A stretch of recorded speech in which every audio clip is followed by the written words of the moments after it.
Hi, ladies. Today I want to talk about intermittent fasting. And we talked in a previous video about women and fasting. So today I want to talk about intermittent fasting. So, what is intermittent fasting? Well, intermittent fasting basically is a voluntary period of where you choose not to eat any food or consume any caloric dense beverages. So, what does that look like and why do people do it? Um, there's usually two reasons, and this has been going on for quite some time.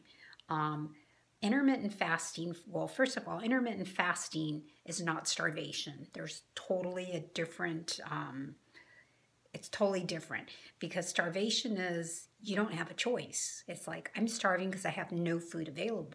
Intermittent fasting is you voluntarily are choosing not to eat. So there's a total difference. So when people say, it's going to screw up your metabolism, or I'm going to give you guidelines as to when you can start doing the intermittent fasting, what does it look like, and so forth. So it's usually done for two reasons. And in your handout, you have something that says intermittent fasting.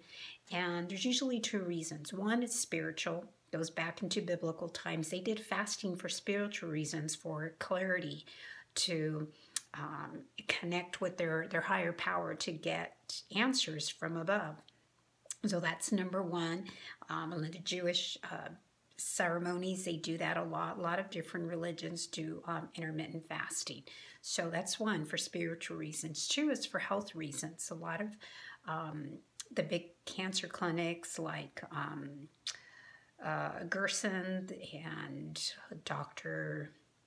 His name slips my mind right now, but I know Gerson is the biggest one that does a lot of the intermittent fasting. So it's done for health reasons as well. And we're going to talk about how you can use this and how it's going to help your health. So get your handout ready.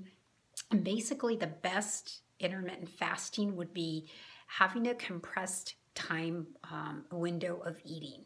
So we're looking at compressed eating window, usually about 8 hours. Men do really awesome with this several times a week. Some men can even handle it every single day. But as women, I wouldn't recommend that because one, it can really mess up our hormones. So I want to make sure that we give you and set you some guidelines before you even attempt to do this.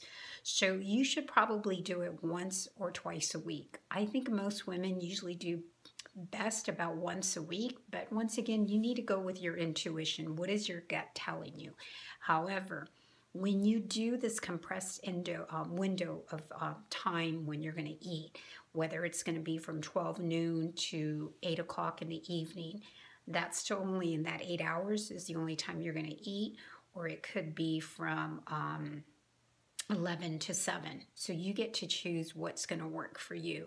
So during this time, to get the maximal health benefits, you definitely want to avoid grains, you want to avoid sugar, you want to avoid alcohol.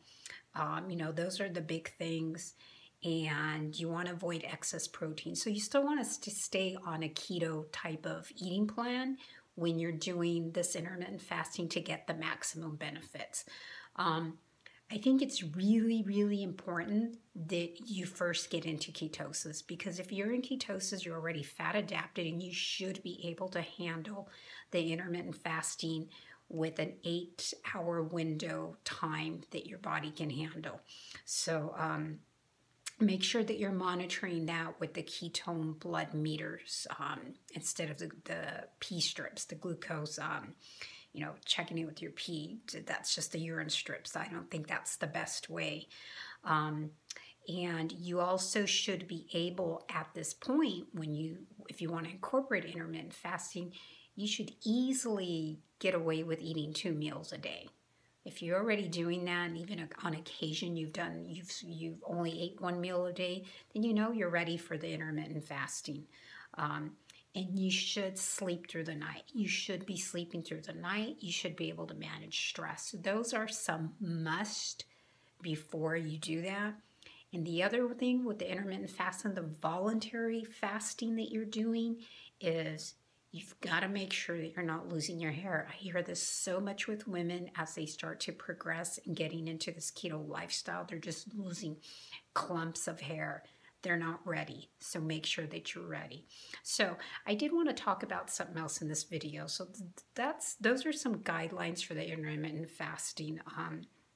And there's I think I'm going to cover something. I'll cover it in a different video, but I think we have the opposite also of intermittent fasting, and those are carb refeed. They call them carb refeeds. They call them carb ups. There's different names for that. So basically, if you're going to practice intermittent fasting, I think even a carb refeed day would be good for you. Once again, you're going to find out what works best for you. Everybody is different. Some people do it every week, once a week. Some do it every 10 days. Some do it every 14 days. But this is for you to find out. I'm not going to tell you what you need. You're going to know because your body's going to tell you. So one way you know that you need to do a carb refeed day is if you have been fasting for some time and you've been in ketosis for some time and you feel like you're just hitting a weight loss plateau, you just feel like, I feel like I'm just kind of going through life, then it's probably a good time to do a carb refeed day. And another one would be if you're just not excited about your workouts, about your life, you're just kind of like, I'm going through the motions, and that's another indication that a carb refeed day would be really good. If you're in pain, if you're not recovering from your workouts, like I said, if you kind of lost that pizzazz that you once had when you first got into ketosis and once you started this eating plan, you were just so excited. If you don't have that vigor, that excitement, that passion anymore, that's an indication that a carb refeed is the perfect thing for you. So what does that look like? Well, I want to share with you a couple strategies, and I say you're just going to have to find your sweet spot, and it's going to be changing.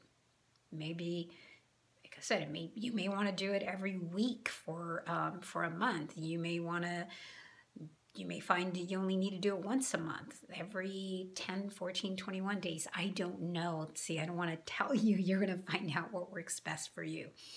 So there's a couple different options when you do carb ups or carb refeeds or refuel days. I used to do that with a different type of program with one of Tim Ferriss's program that I used to do a lot of. So there's two that are super popular right now.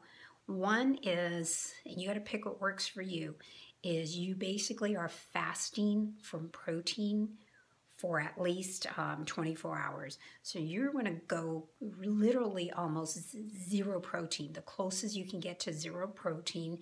And what you're going to do during this time is you're mostly going to be eating fats and carbs, and your carbs are going to be anywhere from, kind of the guidelines for that is 1 gram of carb per what your weight is. If you weigh 130 pounds and it's 130 grams of carbs, it's 150. We're 150 grams. It's 150 grams of carbs. Your carbs are going to come primarily from your fruits, your vegetables, and your starchy vegetables, your rice, and your non-gluten products. So that's ideally where you want to get them. Otherwise, you're going to be in a lot of pain the next day, and you're going to undo a lot of the work that you've been working on.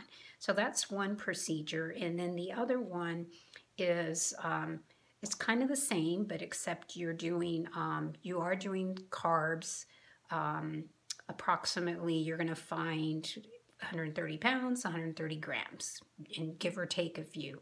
You're also going to try to keep your fats the same as really high, and your proteins, what you found in those first 3 weeks was your sweet spot for your protein. So you're going to have to figure that out. It could be 6 to 8 keto protein points.